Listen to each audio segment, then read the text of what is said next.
Assalamualaikum warahmatullahi wabarakatuh. Salam sejahtera bagi kita semua. Shalom. Om Swastiastu, Namo Buddhaya, salam kebajikan. Perkenalkan, nama saya Iskia Hendrik David Tasik. Saya merupakan dosen tetap di jurusan Manajemen Fakultas Ekonomi dan Bisnis Universitas Samratulangi sejak tahun 2006. Saya memperoleh gelar sarjana ekonomi di Fakultas Ekonomi dan Bisnis Universitas Samratulangi, gelar Master of Arts dan Doctor of Philosophy di Georgia State University, Amerika Serikat. Konsentrasi bidang ilmu saya adalah keuangan korporasi dan keuangan publik. Video ini merupakan bagian dari pernyataan diri saya dalam unjuk kerja Tridharma Perguruan Tinggi atau PDD UKT PT untuk sertifikasi dosen tahun 2025, khususnya untuk aspek pendidikan dan pengajaran. Dalam perkuliahan saya mengacu pada DIA, yaitu Delivery, Interaction, dan Assessment. Delivery yang saya maksud adalah saya menyampaikan materi pembelajaran, menyampaikan RPS atau rencana pembelajaran semester, gambaran umum dari mata kuliah, capaian dari mata kuliah, konsep-konsep yang ada, bahan kajian, metode pembelajaran, dan hal-hal yang bisa menunjang peningkatan pemahaman dari mahasiswa. Interaction yang dimaksud adalah saya akan membangun kelompok-kelompok diskusi, role play, simulasi, debat, project discussion, dan teleconference. Dalam hal assessment, saya akan melakukan evaluasi atau penilaian lewat tugas-tugas, proyek, diskusi, dan kuis. Saya berkomitmen untuk melakukan pengembangan diri bagi saya lewat proses belajar yang terus-menerus, serta pengembangan diri dan kemampuan dari mahasiswa. Saya akan tetap berinovasi dan berkreasi sesuai dengan aturan yang berlaku demi peningkatan reputasi institusi. Berikut adalah cuplikan proses pembelajaran pertemuan perdana dari mata kuliah saya yang berjumlah 3 SKS yang saya ampu, yaitu analisa laporan keuangan bagi mahasiswa semester 7 di program studi manajemen dengan pendekatan tatap muka dan project based learning. Mata kuliah ini dibuat untuk membekali mahasiswa dengan konsep dan keahlian praktis dalam menilai kinerja keuangan perusahaan sebagai tempat di mana mereka akan bekerja nanti atau tempat mereka akan memberikan jasa analisa. Mata kuliah ini dibuat dengan pengenalan konsep hingga pembuatan laporan analisa, laporan keuangan yang real atas perusahaan yang terdaftar di Bursa Efek Indonesia yang dipilih oleh mahasiswa. Komunikasi, bimbingan, konsultasi, dan distribusi materi akan disampaikan lewat tatap muka secara langsung dan lewat portal akademik Unsra, yaitu portal Inspire. Berikut cuplikan videonya dan selamat menyaksikan. Selamat sore adik-adik. Selamat sore. Selamat sore, Pak. Gimana kabarnya? Inca, gimana kabarnya? Luar biasa. Vanessa? Luar biasa baik, Pak. David? Minggu lalu gimana, David? Aman? Oke. Yang lain nanti ke depannya saya tanya ke Bang. Saya bisa tanya semuanya, nanti kan waktu kita habis. Iya, Pak. Oke. Selamat datang di kelas saya di Financial Statement Analysis atau analisa laporan keuangan. Jadi ini kelas konsentrasi dari Fakultas Ekonomi Jurusan Manajemen. Kalian yang memilih konsentrasi manajemen keuangan, welcome to my class. Jadi saya akan berikan sedikit overview apa aja yang kita pelajari di kelas ini, di mana Anda itu menjadi mahasiswa di konsentrasi manajemen keuangan. Oke. Dan perkenalkan, nama saya Iskia Tasik dan saya mengajar mata kuliah ini sudah sekitar tahun, sudah lebih dari 10 tahun, mahasiswa keuangan. Dan saya juga banyak terlibat dengan perusahaan-perusahaan untuk memberikan advice terkait dengan laporan keuangan, juga dengan pemerintah daerah dalam konteks laporan keuangan publik. Oke. Dan sebelum kita mulai sedikit informasi apa aja yang kita akan pelajari sepanjang satu semester ke depan. Kita punya 16 kali tatap muka yang dimulaikan dengan hari ini. Saya akan memberikan overview, introduction atau perkenalan sejenisnya mengenai materi ini, dan di akhir semester kita akan mengikuti ujian akhir semester. Oke, ini RPS rencana pembelajaran semester kita pada mata kuliah ini. Mata kuliah ini memiliki 3 SKS, dan kemudian apa yang kita akan harapkan dari mata kuliah ini, jadi mampu mengembangkan cara kerja yang efisien dan efektif, memiliki integritas yang tinggi dalam bekerja. Kenapa integritas diperlukan? Karena saat kita melakukan analisa laporan keuangan, di situ kejujuran dibutuhkan, supaya di saat kita menganalisa, kalau tidak ada kejujuran, bisa-bisa hasil yang diberikan ke kita, laporan keuangan yang diberikan ke kita itu kita membuat analisa yang kurang tepat. Oke, sehingga perusahaan yang misalnya meminta jasa kita untuk menganalisa laporan keuangan mereka anggap bahwa kinerja perusahaan mereka itu baik-baik saja, padahal ada kesalahan atau ketidakjujuran dalam analisa kita. Gitu. Jadi integritas akan dibutuhkan, kemudian mampu menyusun anggaran perusahaan. Dan dalam 16 kali pertemuan kita, ini beberapa hal yang kita akan capai sub CPMK, dan ini berhubungan dengan topik-topik yang kita akan bahas. Jadi yang pertama, hari ini kita akan mencoba menjelaskan tentang bentuk analisa laporan keuangan. Kemudian kita akan masuk ke menjelaskan bentuk laporan keuangan, menjelaskan analisa perbandingan laporan keuangan. Dan seterusnya di minggu ke-8 kita punya UTS, dan di minggu terakhir di minggu ke-16 kita punya UAS, ujian akhir semester. UTS itu ujian dengan semester. Oke, dan selebihnya dari RPS ini nanti saya akan bagikan ke adik-adik dalam bentuk hard copy, tapi adik-adik bisa akses langsung ke portal Inspire. Misalnya adik-adik masuk ke menu perkuliahan, nanti ada pilihan untuk RPS. Silakan pilih RPS itu, dengan adik-adik masuk ke mata kuliah saya, ada laporan keuangan, dan silakan mendownload materi tersebut. Oke, dan sekarang saya akan masuk ke materi yang akan kita bahas di sore hari ini. Ruang lingkup FSA, Financial Statement Analysis atau analisa laporan keuangan. Oke.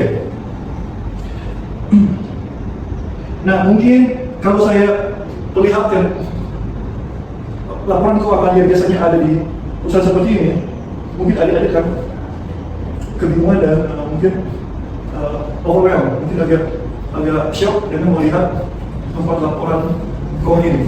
Nah, semuanya mudah aja. Mempelajari laporan keuangan itu adik-adik jangan sampai shock dengan first impression. Karena tidak selamanya first impression itu sejalan dengan apa yang realita yang adik-adik kan lewati nanti. Kadang-kadang first impression itu menakutkan, padahal sebenarnya tidak. Kadang-kadang first impression itu mudah, padahal sebenarnya tidak. Jadi ada disconnectivity antara first impression dan realita. Jadi kalau first impression adik-adik menakutkan, realitanya enggak. Nanti saya akan bantu adik-adik, saya akan antar adik-adik ke cara pembelajaran yang efektif, yang mudah, dengan interaksi. Jadi saya akan buka ruang pertanyaan yang sebebas bagi adik-adik, sehingga adik-adik boleh mendapatkan perhatian yang baik. Saya juga membuka diskusi di luar kelas. Nanti saya akan berikan ke adik-adik office hour saya. Kapan saja adik-adik bisa datang ke ruang saya atau ke penjanjian untuk konsultasi. Yang paling penting itu adalah pemahaman adik-adik dalam kuliah ini itu bisa maksimal.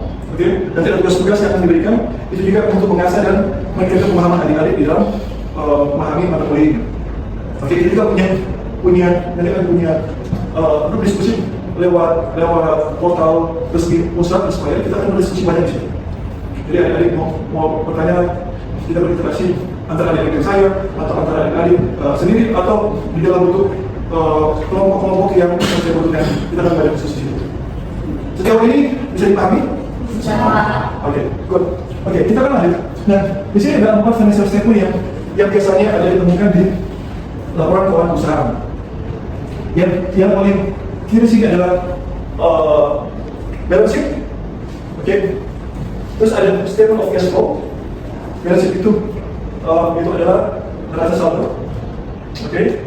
Statement of cash flow itu arus kas. Kita punya income statement, itu adalah laporan rugi laba atau laba rugi.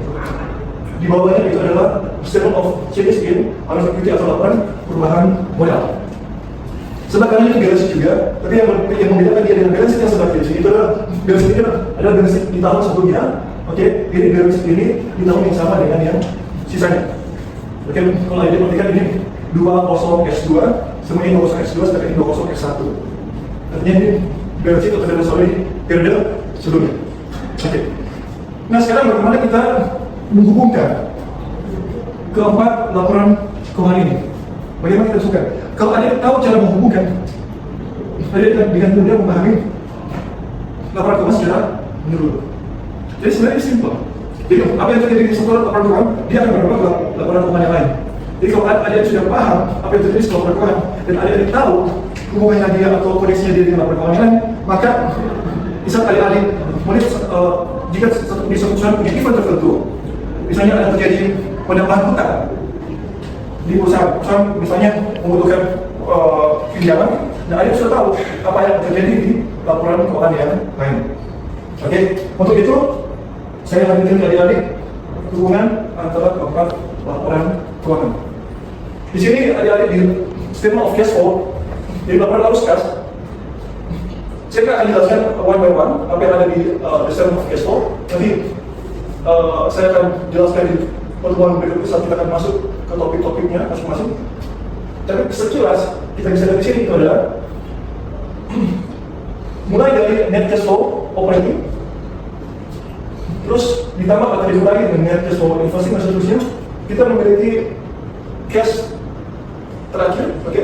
Jadi jumlah cash yang kita miliki di akhir periode itu akan masuk menambah jumlah cash yang ada di balance sheet. Masuk di mana? Dia masuk di aset atau masuk di aktiva. Masuk di aktiva. Nah, dari sisi saya kita sudah tahu. Bisa tak terjadi perubahan di arus kas? Apa yang terjadi di net saldo? Oke, di balance sheet. Dia akan berubah di aset. Oke, dan aset yang dibawa itu adalah aset lancar. Kan ada dua aset lancar dan aset tetap. Oke, kalian kan sudah pernah mengambil mata kuliah manajemen keuangan, kan, portofolio dan sebagainya. Jadi ada yang sudah paham lah. Nah, di samping itu bisa kita punya laporan penggila income statement. Di sini kita punya revenue dan seterusnya sampai ke paling bawah itu adalah net income. Di income statement kita bisa lihat itu net income sebelum kita menghitung EPS, earnings per share. Dan hasil perhitungan yang kita dapatkan dari net income itu akan masuk juga ke neraca saldo, ke balance sheet, kan? Masuk situ dan dia akan masuk di mana? Masuk di almost equity, di perubahan modal. Kita masuk itu. Nah, itu sekilas hubungan antara satu laporan keuangan dengan laporan keuangan yang lain. Jadi, jika ada terjadi masalah di satu komponen di satu laporan keuangan, dia akan berdampak ke yang lain. Nah, jadi kita harus pahami. Jadi saat saya pahami, misalnya ada masalah di balance sheet. Nah, bagaimana caranya kita bisa melakukan perbaikan di balance sheet? Kinerja seperti apa yang harus dilakukan oleh perusahaan untuk supaya balance sheet itu bisa menjadi lebih baik, posisi-posisinya menjadi lebih baik. Nah, kita sudah tahu, kita bisa tweak atau kita bisa melakukan perubahan kinerja yang berhubungan dengan statement of cash flow atau di income statement. Gitu. Oke, saya lagi. Nah, alat-alat analisa yang kita akan pakai untuk menganalisa laporan keuangan itu ada dua jenis yang sama. Yang pertama namanya horizontal analysis atau yang biasanya disebut dengan trend analysis. Yang kedua yang disebut dengan vertical analysis. Kalau horizontal analysis itu evaluates a series of financial statement data over a period of time. Jadi menganalisa data dari laporan keuangan itu untuk periode waktu tertentu. Sementara vertical itu expresses each item in the financial statement as a percent of a base amount. Jadi dia membandingkan angka itu berapa persen dibandingkan dengan komponen tertentu yang menjadi dasar kita. Oke, itu perbandingan antara horizontal dan vertical. Kita akan masuk di dalam ke masing-masing analisa tersebut. Namun di samping kedua jenis analisa ini kita punya namanya rasio analisis. Nah, rasio analisisnya agak sedikit berbeda dengan kedua ini. Kalau yang rasio analisis itu dia mengangkat hubungan antara satu komponen dengan komponen yang lain yang ada di dalam laporan keuangan. Oke. Nah, sekarang kita akan bahas horizontal analysis. Horizontal analysis itu adalah mengukur atau melihat perubahan-perubahan yang terjadi, berdasarkan atau dilihat dari tahun dasarnya, oke? Dengan menggunakan rumus tertentu. Nah, ini salah satu rumusnya. Jadi, change is base period. Current year amount dikurangi dengan base year amount dibagi dengan base year amount. Jadi, angka di tahun sekarang dikurangi dengan angka di tahun tertentu yang menjadi basis dibagi dengan jumlahnya angka yang ada di tahun basis. Oke? Itu yang namanya horizontal analysis. Ya, silakan. Ini berdasarkan horizontal analysis. Bisa Pak contoh menggunakan horizontal analysis ini dalam financial statement analysis? Oke, terima kasih, pertanyaan bagus, Arif. Jadi horizontal analysis ini itu dipakai di banyak hal, Misalnya kita menganalisa penjualan yang terjadi. Let's say penjualan mobil tahun 2024 kemarin, misalnya akhir tahun 2024, Desember 2024, penjualan kendaraan katakanlah satu merek, dia menutup buku dengan total penjualan sebanyak 400.000 unit mobil. Nah, apakah terjadi perkembangan atau terjadi pertumbuhan penjualan? Nah, untuk kita mengklaim atau menjustifikasi adanya pertumbuhan penjualan mobil, kita akan bandingkan dengan tahun tertentu. Apakah 2023, 2022, atau tahun apapun. Nah, jadi kita akan bandingkan misalnya dengan tahun 2023. Kita bandingkan dengan 2023. 2024 katakanlah ada jumlah penjualan 380 atau 360 ribu unit. Di 2024 penjualan di 400 ribu unit. Berarti kurang lebih ada peringkat pertumbuhan di atas 10%. Jadi itu satu contoh di dalam penjualan. Itu akan masuk ke laporan penjualan. Bisa dipahami? Ya, silakan. Tahun yang digunakan untuk base year sebaiknya tahun berapa ya? Tahun yang digunakan, oke, menarik sekali. Tahun yang digunakan, ada tahu? Tahun yang digunakan? Oke, jadi tahun yang digunakan ini sangat bervariasi. Itu tergantung apa yang menjadi target atau tujuan dari perusahaan. Misalnya gini, perusahaan katakanlah melakukan satu inovasi yang baik di tahun ini, atau katakanlah di 2024, karena 2024 sudah selesai 12 bulan, melakukan inovasi di 2024. Dan inovasi itu kalau dilakukan di 2024, di 2023, 2022 dan seterusnya itu tidak ada. Oke? Nah, sebenarnya perusahaan melakukan inovasi di 2020. Oke? Nah, sekarang tahun berapa yang baik dijadikan tahun dasar atau base year? Tahun yang sebaiknya dijadikan tahun dasar atau base year itu tergantung tujuan dari perusahaan Ibu Marlisa. Misalnya, perusahaan ingin melihat seberapa besar perbedaan antara penjualan di 2024 dengan inovasi baru dibandingkan dengan tahun terbaik yang menggunakan inovasi yang lama, dengan asumsi bahwa tidak terjadi shock di ekonomi, tidak terjadi perubahan yang signifikan di ekonomi suatu negara, di suatu daerah atau di suatu perusahaan.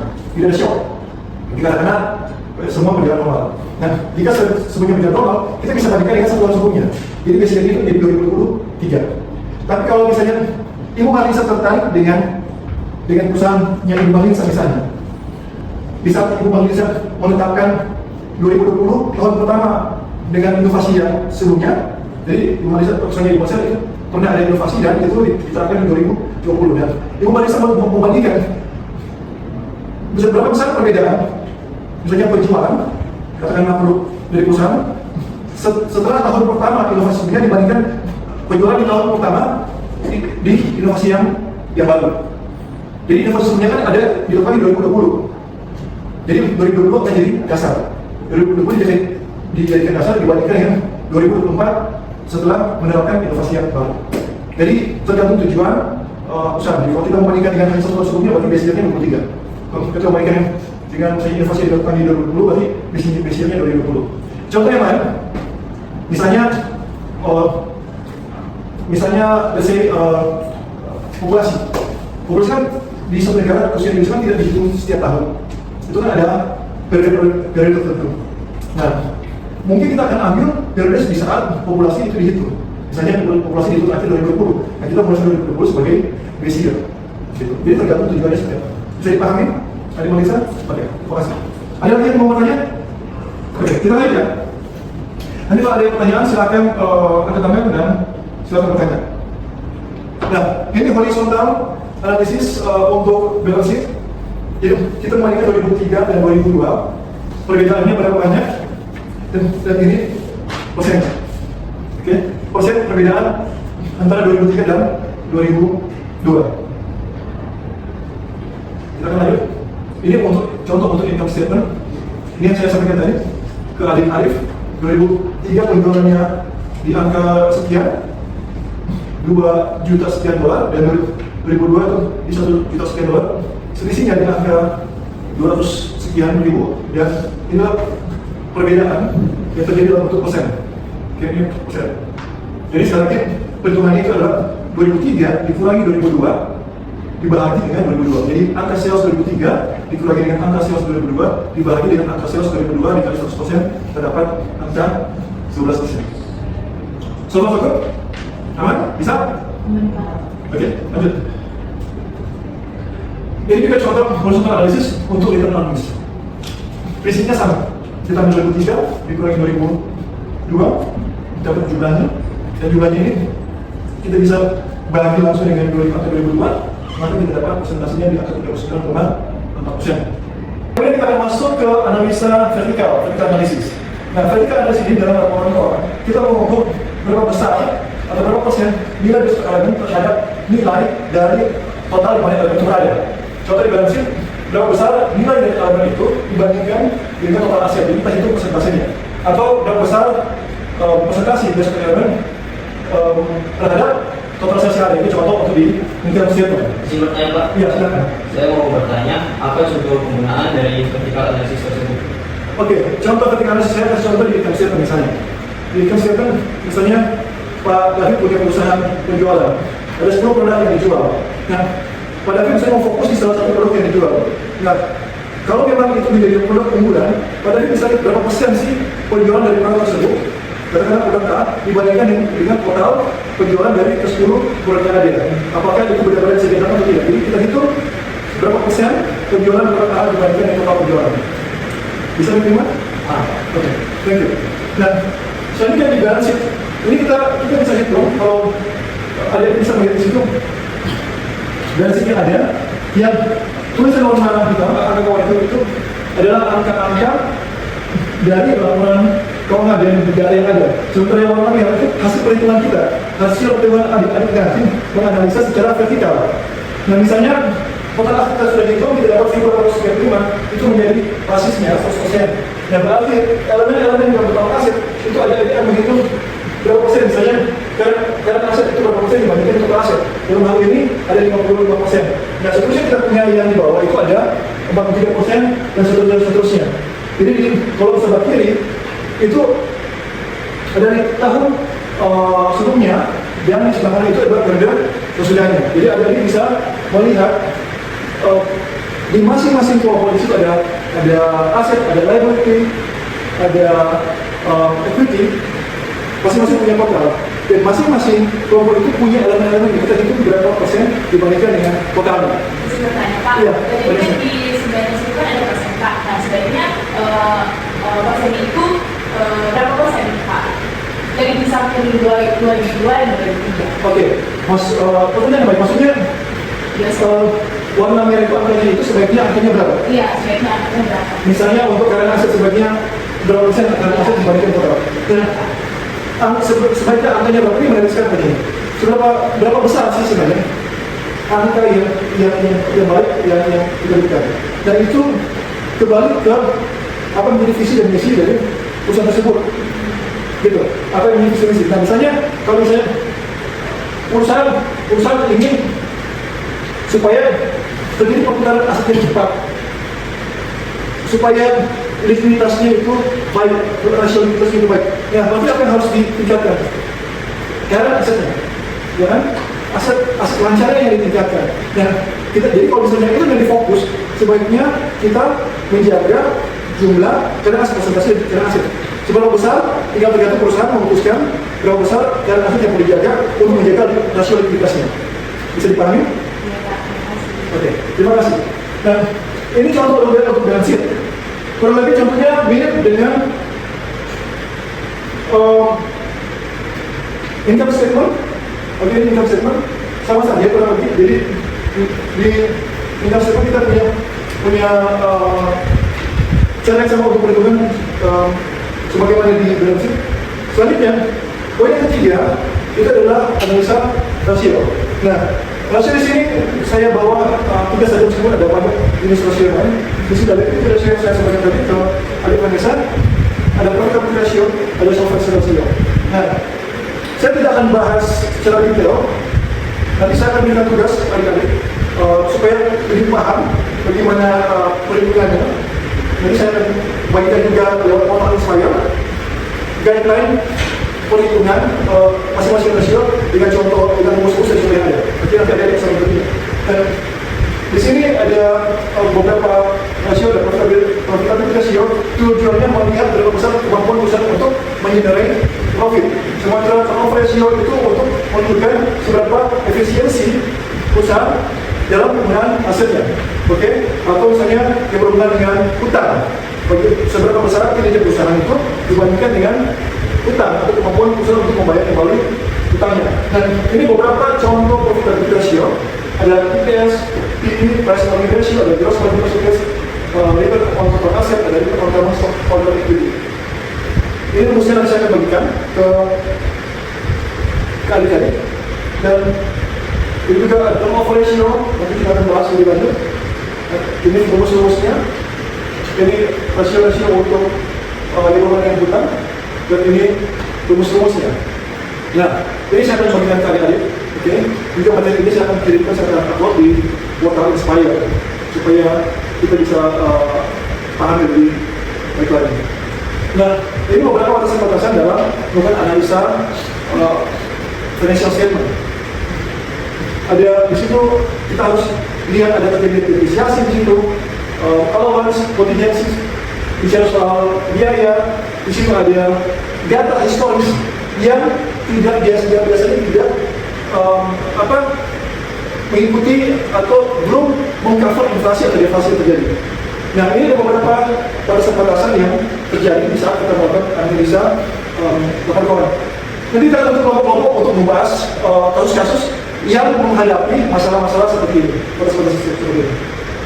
Oke, itu materi dari saya adik-adik untuk hari ini. Dan untuk minggu depan saya akan berikan tugas ke adik-adik. Minggu depan adik-adik punya tugas untuk melihat laporan keuangan dari satu perusahaan. Silakan masuk ke website Bursa Efek Indonesia supaya adik-adik bisa mengakses laporan keuangan secara lengkap dan mudah. Masing-masing memilih satu perusahaan yang berbeda, jadi masing-masing jangan ada yang sama. Dan adik-adik mencoba menggunakan rasio-rasio ini tadi, juga vertical analysis tadi, dan horizontal analysis. Saya minta kalau bisa adik-adik pilih dua saja komponen atau elemen untuk vertical analysis dan dua saja untuk horizontal analysis. Kemudian rasio-rasio, adik pilih dari tadi kan ada solvency ratio, liquidity ratio, dan profitability ratio, masing-masing adik ambil dua saja. Dan kita akan bahas minggu depan, kita akan bentuk kelompok. Ya, sebagaimana saya nasihatkan, di minggu depan kita akan masuk ke topik yang selanjutnya, itu menjelaskan bentuk laporan keuangan. Jadi kita akan membahas itu lebih detail lagi. Oke? Jadi kita akan bahas lebih detail untuk minggu depan. Ada pertanyaan? Semua clear? Clear, oke. Kalau tidak pertanyaan, mungkin saya akan akhiri pertemuan kita pada sore hari ini. Kita akan bertemu lagi minggu depan.